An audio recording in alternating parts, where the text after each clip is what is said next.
Bonjour, ici Linda Walker. La dernière fois que je vous ai parlé, on avait discuté du sommeil et jusqu'à quel point c'est important de faire un bon petit dodo le soir, de 7 à 8 heures, maximum 9 heures. Parce que je vous disais que si vous dormez trop, ce qui arrive souvent, c'est que vous demeurez nébuleux pour le restant de la journée, à moins d'avoir une dette de sommeil.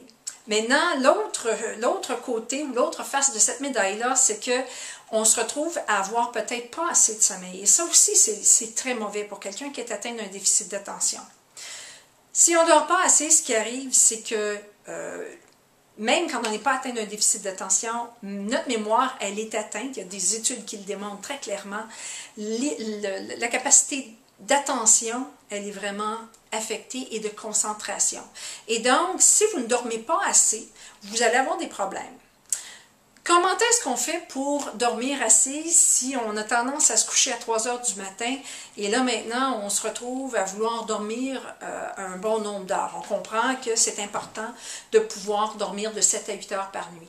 Idéalement, ce qu'on veut faire, c'est pas d'essayer d'aller se coucher à 10 heures le soir, en partant de 3 heures jusqu'à 10 heures le soir, à changer à 10 heures le soir, parce que c'est un trop gros changement.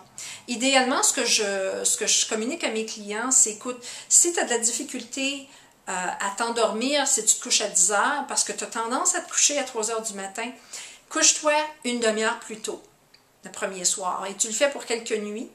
Puis à un certain moment donné, quand tu as commencé à t'endormir à 2h30 quand tu t'es couché, à ce moment-là, tu commences à diminuer encore d'une demi-heure, etc. Jusqu'à temps que tu arrives à un point où tu dors, tu te couches à 10 heures, peut-être faire une préparation et tu es capable d'avoir tes 7 à 8 heures de sommeil. C'était Linda Walker pour le déficit d'attention chez l'adulte. À la prochaine!